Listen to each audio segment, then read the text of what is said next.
네, 안녕하세요. 솔티입니다. 네, 오늘은 제가 오랜만에 밖에 나와서 영상을 좀 찍는데요. 지금 차 안에서 잠시 찍고 있습니다. 그리고 제가 8월 23일 날 단기 매도를 위한 원데이 클래스 지금 운영하고 있는데요. 8월 23일 날 이제 강남역에서 예정되어 있고, 가능하신 분들은 좀 신청해서 같이 얼굴 보고 제가 이제 좀 설명해 드릴 수 있는 부분들 설명해 드리면 좋을 것 같아요. 시간 안 되시는 분들은 온라인으로도 제공 가능하니까요. 아래 고정 댓글 링크 참고해 주시면 감사하겠습니다. 네, 오늘 영상에서는요, 여러분들이 경매로 혹은 일반 매매 아니면 공매 다 상관없어요. 이런 것들을 하면서 포기하고 성공하지 못하는 그 이유에 대해서 좀 말씀을 드릴게요. 반대로 얘기하면은 이것만 해도 여러분들이 충분히 롱런 하시면서 성공할 수 있다, 이거를 좀 말씀드려 보겠습니다. 단도직입적으로 말씀드리겠습니다. 여러분들이 경매나 공매, 일반 매매를 하시면서 포기하시는 가장 큰 이유는요, 힘들어서예요. 왜 힘들까요? 제가 여러가지 힘든 이유를 찾아봤는데요, 뭐 폐차를 많이 하거나 아니면 돈을 못 벌거나 여러가지 힘든 이유 맞습니다. 맞는데요, 그 중에 가장 큰 게 뭐냐면 여러분들이 임장을 제대로 못 한다는 거예요. 여러분들이 임장을 하시는 걸 보면요, 조금 죄송한 편입니다만 효율이 좀 많이 떨어지는 경우를 많이 봤어요. 임장을 하실 때 여러분 제일 중요한 게 뭔지 알아요? 효율이에요. 효율적으로 임장을 하는 분은요, 롱런 할 수 있어요. 롱런 하면 어떻게 되냐면 반드시 수익을 맞이하는 구간이 나옵니다.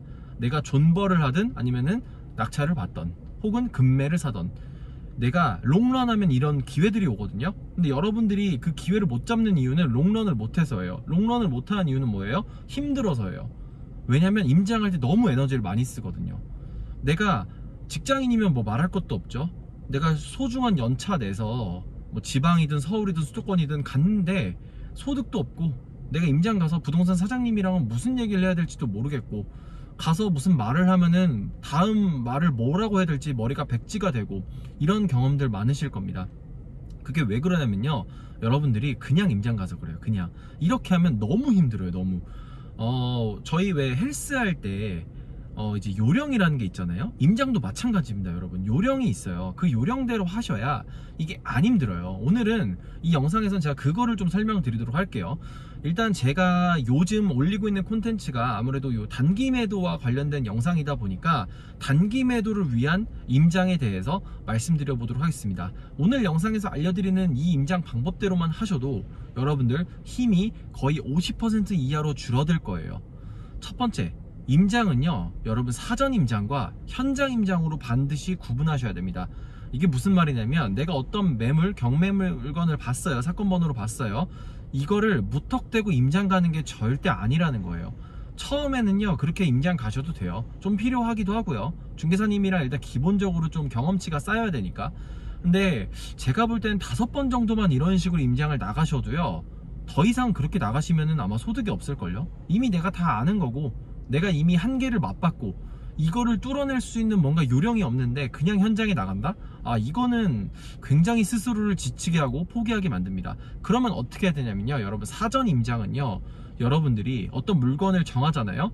그럼 이 물건이 얼마에 팔릴지를 조사하고 나가셔야 돼요. 이게 단기 매도 사전 임장의 전부입니다.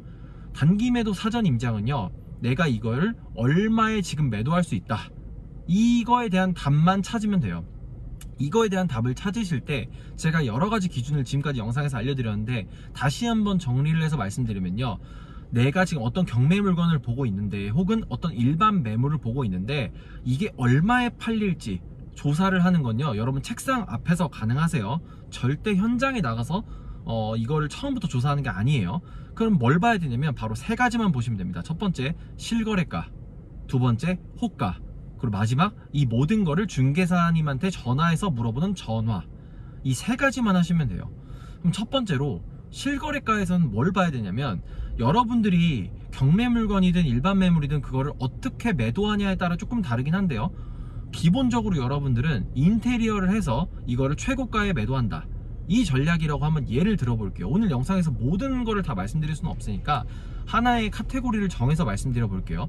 만약에 내가 이 경매 물건을 낙찰 받아서 인테리어를 해서 높은 가격에 되판다라고 한번 매도 전략을 짜봅시다. 그럼 이 상황에서 현장에 그냥 나가서 조사하는 게 아니고요, 사전에 책상 앞에서 조사해야 될 거 있단 말이에요. 첫 번째 제가 실거래가를 조사하라고 말씀드렸잖아요. 실거래가에서는 뭘 조사해야 되냐면요, 그 단지에서 지금 6개월 정도, 최근 6개월 동안 높게 실거래가 된 거를 조사하는 거예요. 예를 들어서 어떤 단지가 실거래가 6개월 동안 뭐 2억에서 한 2억 5천 사이에 거래가 되었다고 한번 가정을 해봅시다. 그러면 우리가 조사해야 될 건 뭐예요? 2억 5천, 2억 4천 5백, 2억 4천 이렇게 찍힌 실거래들을 조사해야 돼요. 왜요? 내가 낙찰 받고 인테리어 해서 최고점에 파는 게 목표니까. 그래서 그 실거래를 조사를 하는 거예요. 실거래 조사할 땐 어떻게 해야 돼요? 중개사님한테 전화하세요. 중개사님 안녕하세요, 저 요거 실거래 지금 몇 월 달에 2억 5천 찍힌 거 봤는데 제가 경매 물건 낙찰 받아서 이거 똑같이 매도하고 싶습니다. 이 물건의 특징이 뭐였나요? 이렇게 물어보세요. 이렇게 물어보시면요, 반응이 두 가지일 거예요. 첫 번째, 중개사님 반응이에요. 첫 번째, 나는 그 물건 중개 안 해서 잘 몰라요 라고 할 수 있고요. 두 번째, 제가 그 물건 중개했는데요, 그 물건의 상태는 이러면서 쭉 얘기하는 중개사님이 있어요. 그러면 우린 두 번째 중개사님한테 그 정보를 취득하시면 됩니다. 첫 번째 중개사 할 때는 어떻게 해야 되냐면요, 사장님 알겠습니다, 그럼 제가 조금만 더 고민해보고 다른 질문들이 있을 때 전화 드릴게요 하고 그냥 전화 끊으시면 돼요. 당연히 매너 있게 하셔야 되겠죠. 그리고 두 번째, 만약에 여러분들이 실거래에 대해서 조사를 했어요. 그 물건 조사했더니 2억 5천에 팔린 거는 남양이고 수리된 지도 한 2년 정도밖에 안 됐고 지금 가장 수리 상태가 좋았기 때문에 단지 내에서 그렇게 팔렸다 라고 하면 두 번째로 조사해야 될 게 제가 호가라고 말씀을 드렸습니다. 실거래가에서 그렇게 팔렸던 이력은 조사를 했으니까 지금도 그런 물건들이 있는지, 있다면 그 물건이 소비자들한테 어떻게 선택을 받고 있는지 이거를 조사해야 돼요. 그럼 저 같은 경우에는요, 제가 원하는 평형대를 선택을 하고요, 그 물건을 네이버 부동산에서 높은 가격순으로 정렬을 할 것 같아요. 높은 가격대로 정렬을 하면요, 가장 높게 나온 매물부터 나오거든요. 그럼 보통 실거래가 2억 5천 정도 찍혔으면은 확률적으로 한 2억 6천, 2억 7천 요 정도 호가 매물이 제일 위에 있을 거예요. 그러면 그런 매물들의 상태를 한번 내가 컴퓨터로 확인을 해보는 거예요. 요즘은 네이버 매물 올릴 때 매물 설명을 잘 올려놓거든요. 이 매물이 지금 실거주가 가능하다, 혹은 지금 실거주가 언제부터 가능하고 인테리어는 어떤 상태다, 이런 것들을 매물 설명에 잘 올려놔요. 그러면 그 매물 설명을 보시고 2억 6천, 2억 5천, 2억 7천 요렇게 찍힌 그 호가들 있죠. 이 호가들 매물을 가지고 있는 중개사님한테 전화를 하세요. 전화를 해서 사장님 안녕하세요, 제가 실거래가 2억 5천 찍힌 거 상태 이렇다라고 다른 데서 확인을 했는데 지금 비슷하게 나와 있는 매물들이 좀 있는 것 같습니다. 사장님이 갖고 계신 뭐 204동 15층이 그런 것 같아요. 이 매물들 좀 사람들한테 전화가 많이 오나요? 이렇게 물어보시면 됩니다. 왜 전화가 많이 오는지 물어봐야 될까요? 이 집이 지금 거래가 안 됐으니까 아직은 사람들이 간만 보거나 전화를 해서 좀 관심만 표현하는 상황일 거예요. 그러니까 우리는 전화가 얼마큼 왔는지를 체크하셔야 됩니다. 그러면은 다시 한번 제가 시뮬레이션을 해볼게요. 사장님 안녕하세요, 지금 2억 6천에 204동 18층 올라온 거 봤는데요, 이 물건 전화 많이 왔나요? 사람들이 좀 많이 찾나요? 이렇게 했을 때 중개사님 반응은 두 가지겠죠. 전화 안 와요, 혹은 네 전화 많이 옵니다, 이렇게 하겠죠. 첫 번째, 전화가 많이 안 온다 그러면은 물어봐야 돼요. 왜 많이 안 와요? 이 가격이 부담스러워서예요? 아니면은 여기가 인테리어가 실제로는 잘 돼 있다고 했는데 실제로는 4, 5년 정도 된 인테리어인가요? 이렇게 물어봐야 돼요. 잘 안 온다고 하면은. 왜냐면 인테리어가 잘 안 돼 있으면은 사진이 안 좋으니까 전화가 많이 안 오거든요.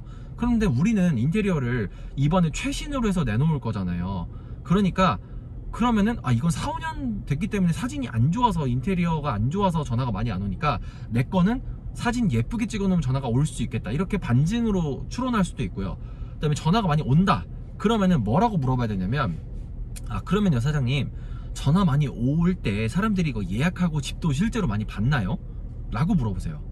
그러면 집을 많이 봤다 라고 하면 너무 좋고, 집을 안 봤다 라고 하면 왜 안 봤는지를 물어보셔야 돼요. 왜 안 받는지에 대해서 이 물건 나온 지 얼마 안 됐어요, 혹은 물건 나온 지는 좀 됐는데 가격이 부담스러워서 사람들이 전화만 하고 실제 매물 약속은 안 잡아요. 이렇게 되면 어떻게 해야 돼요? 우리는 그거보다 가격은 낮게 내놔야겠죠. 그러니까 수요의 반응을 보면서 우리 물건을 얼마 정도에 매도할지를 계속 검증하는 거예요. 책상에 앉아서. 현장에서가 아니고 책상에 앉아서 해요. 그러면 이렇게 하면요, 다시 정리를 해볼게요. 호가에서 내가 실거래가 2억 5천을 보고 호가의 매물 중에 2억 6천짜리를 전화해서 지금 이것들의 수요자들, 소비자들한테 어떤 반응을 얻고 있는지를 확인을 해요.